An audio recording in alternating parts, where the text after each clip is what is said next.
Hey people, what's going on? Welcome to Real Tough Talk. Tough Talk. How is that even possible? Tough Talk. Whoa! Stephen J. partner goes, Show some respect. You did not answer the question. he's a bad man. Bad man. He's a bad. He finally said it. The slipper's gone. The dress has holes in it. The cart turned into a pumpkin again. So what else you gonna do? I guess this team couldn't cover a twin mattress with a king size sheet. Lights out season. Lights out for you. Let's get as quick into the game as possible because I am not staying in this wig longer than I have to. I want to party. Play it out, bro, while you talking this game.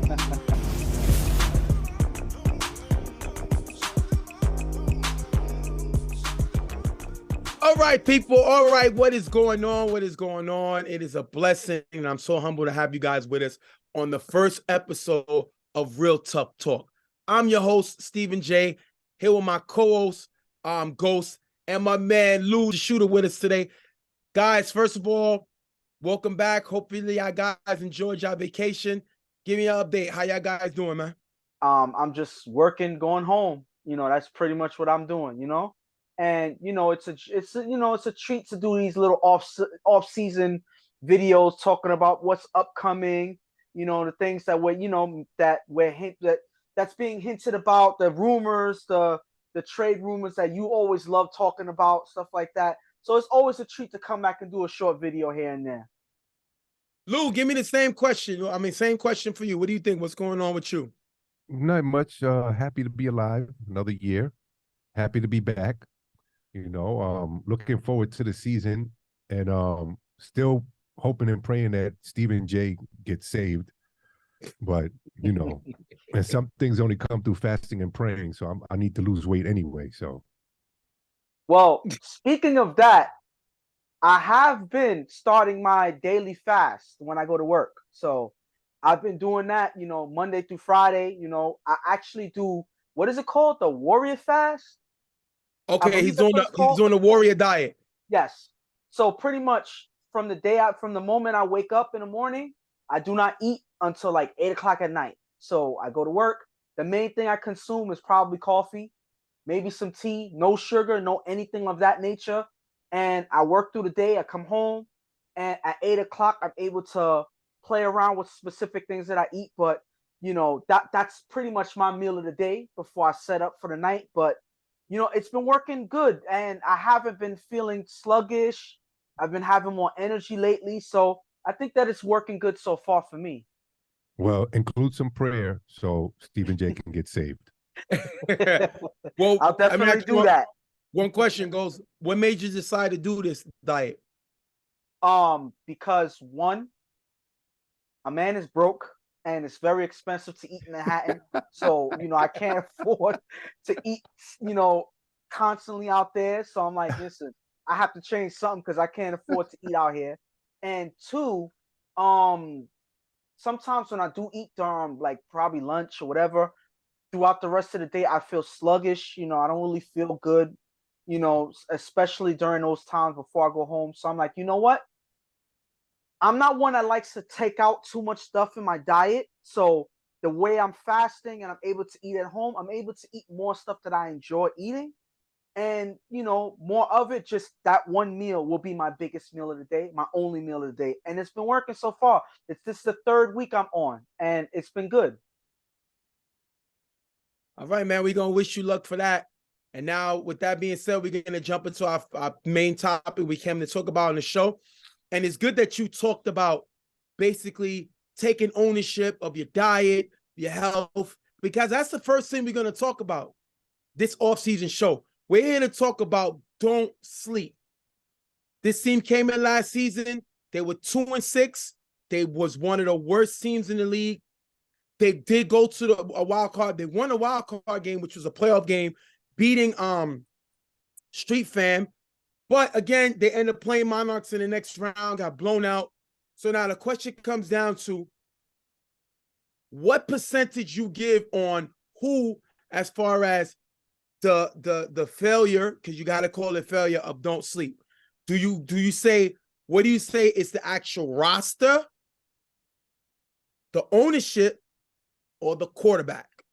I'll start off with you, Ghost. What is your percentage for each play, for each thing, between the roster, the ownership, and the quarterback?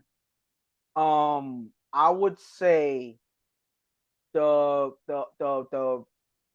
quarterback would be about 25%. Okay. I would say the staff, or the players on the rest of the players or whatever. That was a category, right? The Right. staff, right? That's a even 25%, and I think the rest of the 50% goes to the ownership. So Okay. I think that's the main issue, because that's where all of the problems stem from. Because guys are not being put in the right place. There's moments where Mick is not being protected properly because the adjustments are not happening the way it needs to. So I think that ownership needs to really step up and make the adjustments that this team needs in the moments that they need it. I think that's the main issue. The other issues are a symptom of the ownership issue, and I think that's where the problems lie. Why do you give Mick 25%? Because a lot of it wasn't really his fault. My thing is, okay, I was one that was really hard on Mick coming into the season. I was one that said, and I stand by that statement that said, week one, I'm going to have my questions. Week one is where I'm going to start making my judgments. And, as the season moved along, he proved me wrong in a lot of aspects. Now, it wasn't perfect. Finishing the season 2-6, there's no way I could say that was perfect or anything of that nature. But I saw a lot of those games. There was a lot of drop passes. There were times where Mick is under pressure. He's not successful under pressure. He's not a runner. So without the protection, he's pretty much a deer in headlights. So a lot of times he does what he can with what he has in front of him, but it's not enough to only blame him. Now, the defense had a lot of shortcomings as well. There was a lot of times where they couldn't hold anybody. They kept the game close in a lot of games, but they gave away key plays to give the other team wins. So, then the offense, of course, with the drops, like I told you before, that was a big issue too. But I think because the ownership didn't take the reins and make the decisions and make the switches that were needed to be made, that's why I think I put the onus on the ownership more than anything else. Lou, what is your percentage? Same question. How much do you put on the ownership? How much do you put on the roster? And how much you put on the quarterback? Well, I'm going to be light on Mick because, I was tough on him all season. Now, his numbers weren't great. He did have 18 touchdowns, 7 interceptions, 11 sacks, though. That's big. You know what I'm saying? Like Go said, he's not a runner, and they really didn't protect him. I would say I'd give him 15%. Oh, right? So you're nicer than me right now. That's I'm being nice. I'm being nice. You was harder on him than I was, I think. I know. What was I saying about the rats jumping off the ship? So Ducky's arm isn't the greatest, but he can get it done. I was watching some videos today, and I'm like, yo, he was making some passes. Management needs to go find another job because their decision making was horrid. Yeah. First of all, they should have never drafted Prince Mo. I don't care what anybody says. I would have went Alex or Corey. Okay. At the end of the day, because you needed a quarterback. Even though Mick had 18, wasn't that far from Corey. Corey had what, 24 or something like that? Yeah. All right. 25, I believe. 25. The thing is, Prince Mo, I don't think he had a touchdown. If he did, he might have had one that whole season. One touchdown. Your second round pick had no touchdowns. Wow. Okay. So I don't know if I should get into it as far as how their roster is going to look carrying on, but it's going to be bad. So I would say, let me see, 21. I'm going to give him 15. I would say 60% on the ownership, and whatever's left over is on the roster. And all of it goes together. I say 85% roster and management. Okay. Because management, 60%. No, I'm giving them 85 for both. 85 Okay, for so both. you doing 85, you combining the both. 85 Okay. for management, because management is the one who takes care of the roster. So you putting them all in one? I'll put them all in one. Yeah, gotcha. Okay. Don't sleep needs to go back to sleep. I know why they can't sleep, because they're worried about how next season is going to be. Now, y'all guys are nice. Uh-oh. I'm gonna give Mick 5%. Wow. That's a good number. 5% for Mick. Yeah. 5%. I'm gonna go Lou route, but I'm not going to put anything on the roster because ownership picked this roster. Yep.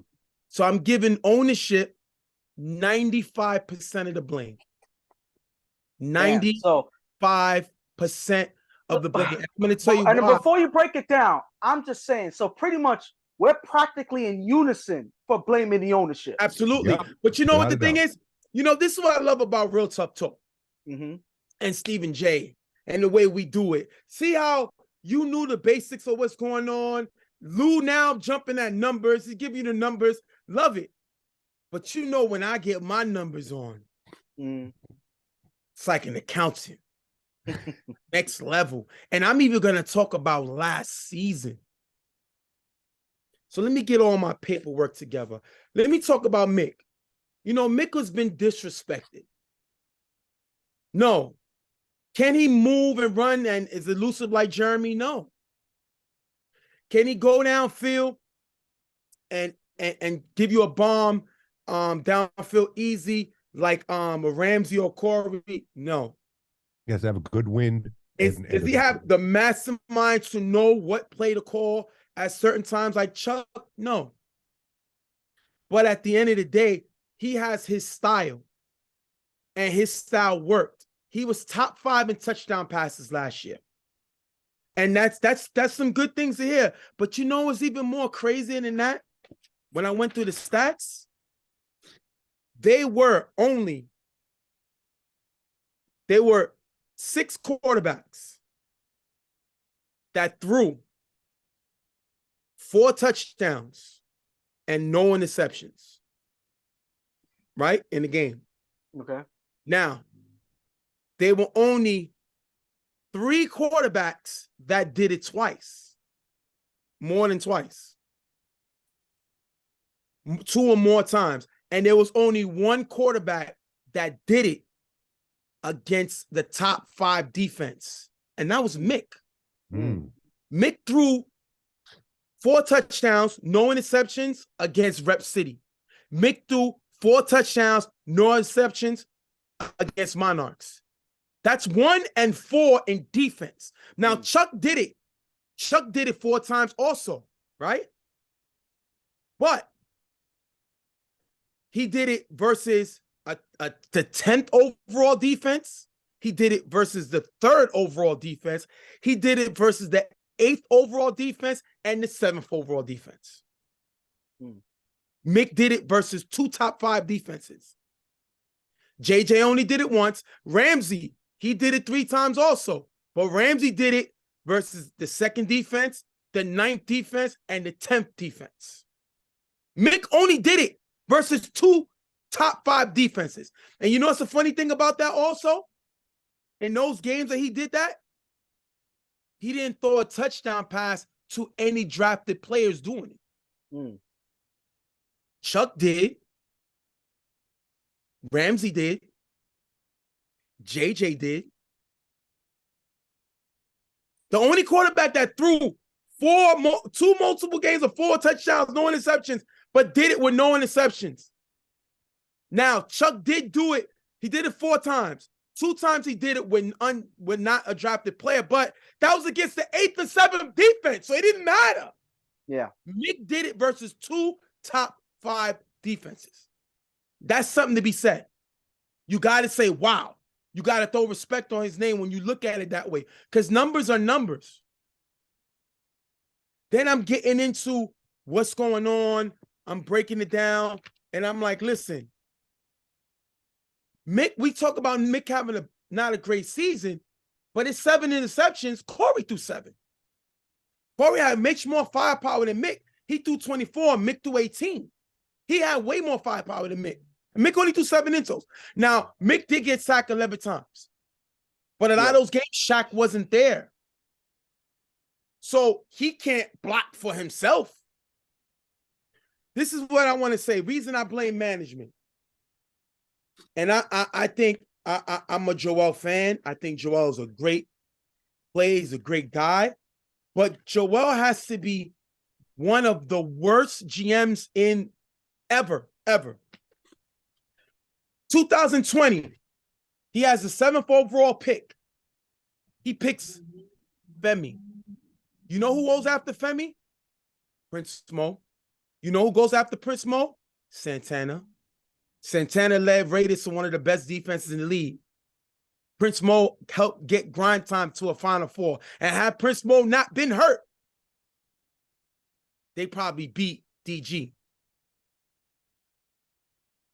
On the other hand, last season, you figure he's going to do it better, right? He has the number 1 overall pick. He picks Prince Mo. You know, sometimes when they say you got to get rid of a player, rather a year too early than a year too late, he picked Prince Mo a year too late because he's like, you know what? I don't want to mess it up now. I'm going to pick Prince Mo. You know who went after Prince Mo number 2? Lil. 9 touchdowns. He was second in Offensive Player of the Year votes only because he didn't make enough games. You know who went third? Alex, who ends up winning a championship. You know who goes fourth? Jay Will, who ends up guiding Raiders to a championship. To make it to a championship, yes. Yeah, got him to an appearance. Prince Mo numbers was 1 touchdown, 1 extra point, one 2-point conversion, 1 in total, 1 run back. So he gave you 2 touchdowns, right?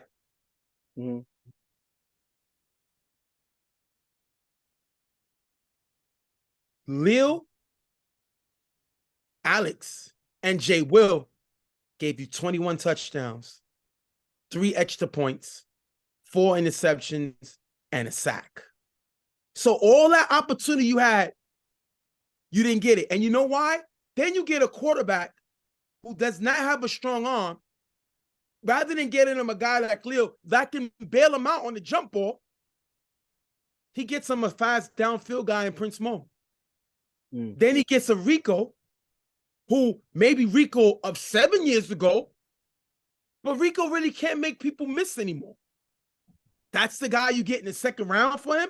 And I'm not saying Rico's a bad player, but it don't fit. And Rico's not going to make all his games.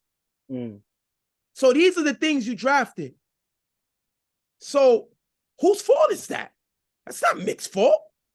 You had opportunity to get Mick weapons and you didn't. Then you're still going through, you know, it's like when you get married, you married a girl, right? But you realize the only reason she married you is because a guy she really wanted went marry someone else. Because that analogy, though. That is the only reason Mick is a quarterback. Because sometimes we even see Casey making appearances. Am I right, Lou? Am I right, Ghost? Yeah. I'm already happily married. Why would I be thinking about my ex? Bring your side chick up. He still kind of have feelings for that ex. So Mick is not, even though Mick put up these numbers, and check this out, Ghost and Shooter. Do you know Mick has threw more touchdown passes last season than Reem and Casey did the 2 seasons before? The 2 seasons before, he has thrown more touchdowns than them combined and less interceptions. Mick by himself. Last year's his starter, Reem. The year before, KC. He had better numbers than them. Come on, bro. Listen, let me. This is the Ghost. Lou, listen to this. In player drafted production, meaning scores, don't sleep, was 8th in drafted players' production, scoring-wise. They was in 8th. You know what year? The year before they was in? They were in last.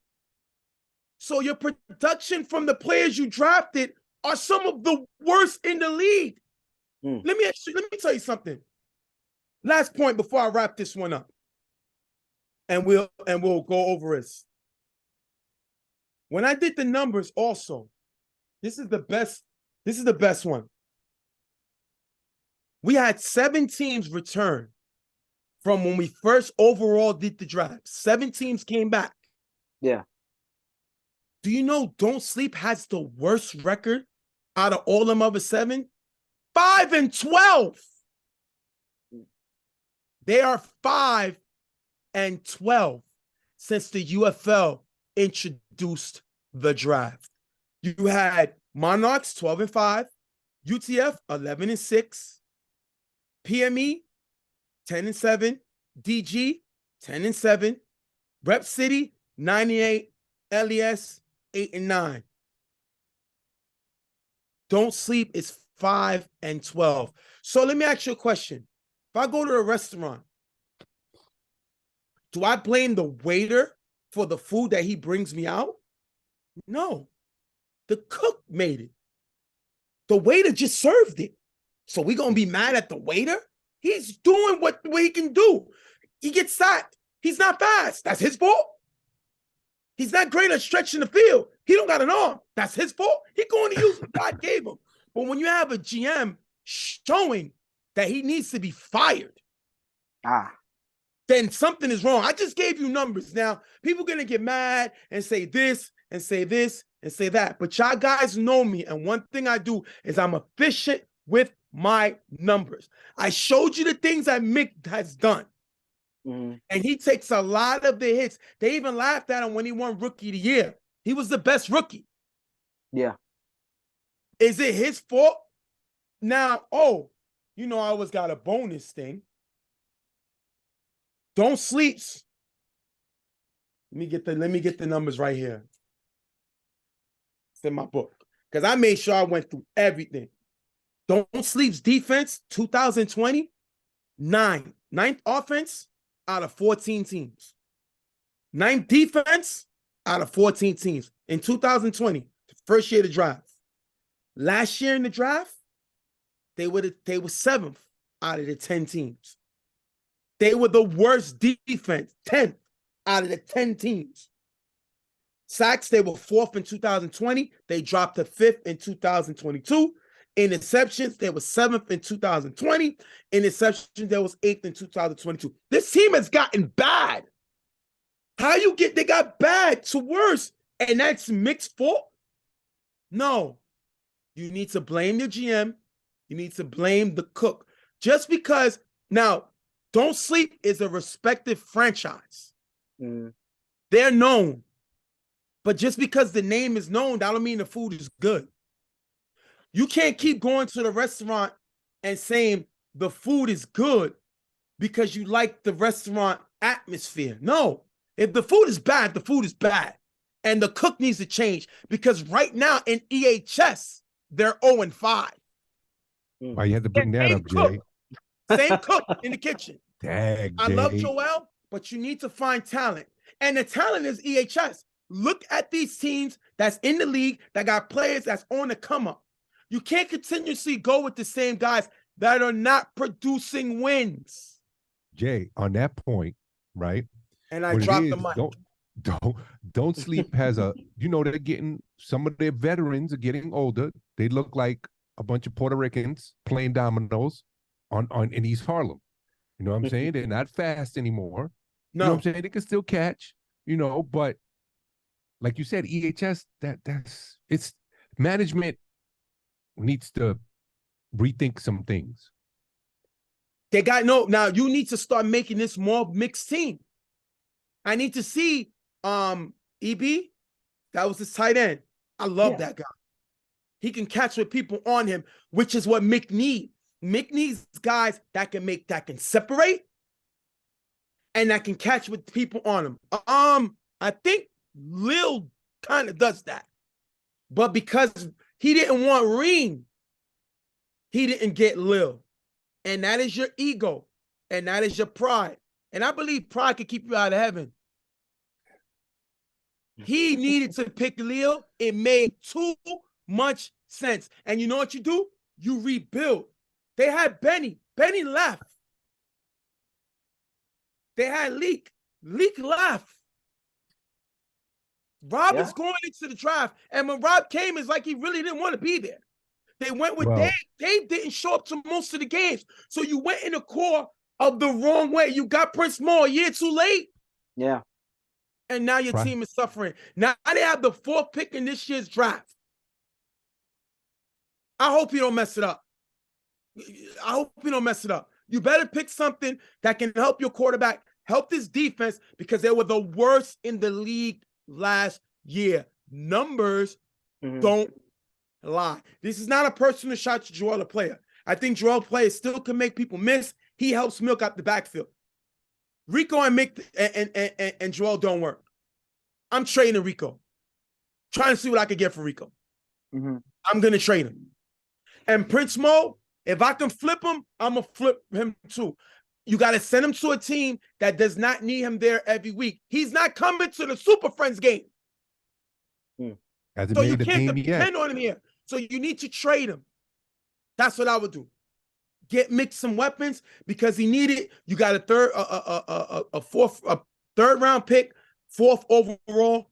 Make it work. Try to rebuild your team because right now, eventually, if the food is bad, either the waiter's going to quit or the actual name of the restaurant starts falling. Listen, I just got to say this. There's certain things that need to change. I believe that there needs to be a game plan for Mick when the blitz is coming. Joel needs to be one of the guys that should be a target out there. I don't think Rico played enough games to help them on that offensive side as well. He could have been one of those options to help with the blitz. You need 2 guys. That's what he does, Ghost. I understand what you're saying. And my thing is, you got a good point. But it wasn't the offense. Mick was top 5 in passes, touchdown passes. Their defense is horrible. They're the worst defense in the league. Top 5 with 10 teams in the league. That's not saying much. It's only 10 teams. So, okay, he's in the top 5. But that doesn't mean much when it's only 10 teams. Now, if there was 20 teams, then that's different. Then that means he's on the upper echelon. No, he's right in the middle.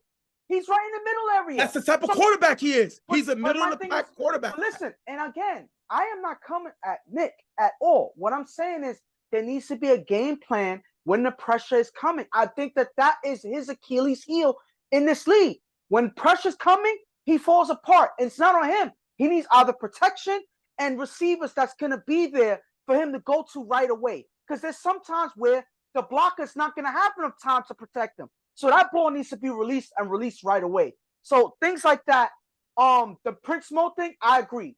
They need to fish and see if they can find something else because Prince Mo does not fit with their team.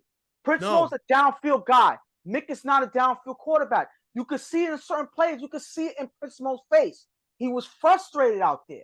He was looking for certain plays that was not reaching him. So he gets frustrated, and that kind of down, like it weighs down on his play and everything else that he's doing. You know, Rico not attending kind of hurts. And you can't expect Rico not showing up in a regular season to be the top echelon player in the playoffs. That's not how it's going to work. And that's not how it did work. Anymore. He's a UFL. He's a first ballot UFL Hall of Famer. But he's not that player anymore. He can't carry a team anymore. No, but that's my point. My thing is, even if he was, I don't think just showing up in the playoffs is going to be enough. That's what I'm saying. You got to have a game plan that's going to be consistent and work from the regular season through the playoffs. I don't think they had that. They were all over the place last season. And before you jump in, Lou, you know what I feel bad for? The guy who has been the most consistent on this team is Mike. Yeah. Mike has been the most consistent player on this team. And I see him even throwing the EHS, and it's hurting his numbers of his overall play. Mike has raised, he's a former All-Star MVP. The guy has moved from corner to safety. He's a good player. and they're supposed to be building around him, but they can't, and they don't, and he gets lost in the cog. I like Chris. Chris is an undersized corner. He's always been an undersized corner, but the guy plays with heart. So if you can get another high corner with height, you can cheat Mike to Chris' side for the over the top. The underneath, Chris can guard that. But when it's taller receivers, if you get a strong corner on one side, you can slide him. How's that get fixed? By drafting Leo. Leo goes to the safety. Reem can play the corner with Mike at the strong safety, Lil at the free safety, Chris at the corner, Reem at the other corner. All right, we're talking dreams. That's never gonna happen. Because Go ahead, I believe Reem and Leo's already sold on prime time. Yeah, I'm just saying what that's he should a have dream done. long gone already. Well, I'm not a prophet nor a son of a prophet, but wasn't I calling that's who they should have went with? Correct. And look, if you're giving them 95%, after this season, it might go to 100. Because look, they're gonna lose AB because you get rid of Prince Mo, if he's not already on his way out. Correct. Chris, who barely played from Super Friends. Chris said he doesn't know who he's going with. So that means he's Sleep gone. is not his first choice. Dave is gone, even though Dave barely showed up. They're losing to the draft. Rob. Yeah. The other one is you know what's funny, Lou? All the people that you thought you was gonna get from drafting Prince Mo barely came. Joe has to be one of the worst drafting GMs of history. I wonder if he even How spoke. you get it wrong 2 years ago? How you even if you even spoke to Prince Mo to see if, because I said I wonder if he even spoke to Prince Mo to know whether or not he was coming. You know what I'm saying? Right. Like, what's your schedule? Because the reason he was out a lot was because he coaches, right? That's what it was. So you need to know these things. And like you said, I don't think Prince Mo's played this season for Super Friends. No, I don't remember seeing him. Listen, flip Dave Prince Mo for B-Roy. Put Prince Mo back with Lou on Street Fam. B-Roy goes over to play with Shaq and them guys. He gives him a strong presence over in the middle of that linebacker. He helps the defense, who's one of the worst in the league. You can't say Roy going to Street Fam and helping him get the number 3 overall defense didn't have something to do with him. Listen, but at the end of the day, again, we cannot rely on dreams. Listen, why would Street Fam trade someone like B-Roy who has been showing up for someone who we know is not going to show up and who's committed? And who's committed? So, what's your final thoughts, Lou? Don't Sleep is gonna probably win negative games, and it's gonna be a sad season. There'll be a lot of slow singing. I mean, they're going to be a few. Right now, we know the players we got committed to the draft will be Carver West, the Nightmares Rob, Carver Henry, and they just added Kai. Now, Kai I think here's the thing. Yeah, Kai playing with EHS now. Kai played with the Monarchs last season. Okay. Yeah. So now Kai has completely jumped up the rankings for the draft. So I think he's a great player. That's a sleeper. Kai from who? Huh? Kai from where? From he plays with the he used to play with now. He played with the Monarchs. Okay, and Kai from the Nightmares. Okay, so make sure I put that in right now. And Kai from the Nightmares. Now go. Check this out. Kai or West to Don't Sleep makes them a little better because Mickey is used to them. He knows them. Yeah. You know what I'm saying? And I spoke to West, and West wouldn't mind going. I don't think West is going to be there. No, I don't think so neither. But either him or Kai will be there. Yeah, I think Kai's their best bet. I think I like Kai because I think he's going to show, because a lot of, you know how people go, they're going to be like, Kai don't belong in the draft. Where they said that about Matrix, and now Matrix is a champion. Matrix helped Ramsey have one of the best years in Ramsey's career. So we don't worry about what people say and think, but I think Kai can put the the TFL on notice on what he can do, because if he goes there, he's their number one guy. He's their savior because they don't know what they're getting from Prince Mo. So I think that's the key. But again, any final thoughts, Ghost, before we wrap it up? It's gonna be interesting, but they gotta make the best decisions for Don't Sleep have to happen now. It has to happen in this draft, because if not, it's gonna be a third season in a row that they play lackluster, and that's something that they can't afford. My final thoughts. Again, I think Joel is a hell of a player. One thing about his team, they had a bad record last year. They won a playoff game. The year before, they had a bad record. They won a playoff game. So this team can get wins in the playoffs. Got to give them that. One win. But at the end of the day, and actually the year before that, they won a playoff game when they beat PME. So this team makes noise. So yeah, they beat Street Fam last year. They beat Blackout the year before, and they beat PME the year before that. So this team can win playoff games. The key is you got to start bringing that name back. You got to bring back that Don't Sleep to mean something in the name. And the only way you're going to do that is you got to get new groceries. You can't keep trying to cook the same meal and wonder why it has a stale taste. The ingredients are the same. You have to make changes. You have to get Mick more involved. You have to let the KC thing go and let Mick know that I'm your guy. Even if KC was here, you're my guy. Even if you don't believe it, you got to make Mick feel that way. And that way Mick will bring his guys in. Again, EB, you got to bring that. He has to be involved. I liked when they had Sunray coming in the beginning. You have to get more of Mick guys involved, and you have to look in EHS because there is a lot of talent and unknowns in this league, and you got to find them. If you do that, you have an opportunity. But I do not blame Mick at all. I only gave him 5%, and now it's because of his sacks. Mm-hmm. All right, we're going to wrap it up. Thank y'all guys for the first show, Real Tough Talk. On behalf of Real Tough Talk, I'm Stephen J. We're going to say goodbye to my partner, Ghost, Lou the Shooter down there. We're going to see y'all guys on the next show. Off season, baby. Season coming in September. Draft coming in July. A lot of things happening. We'll see y'all guys soon. We out of here.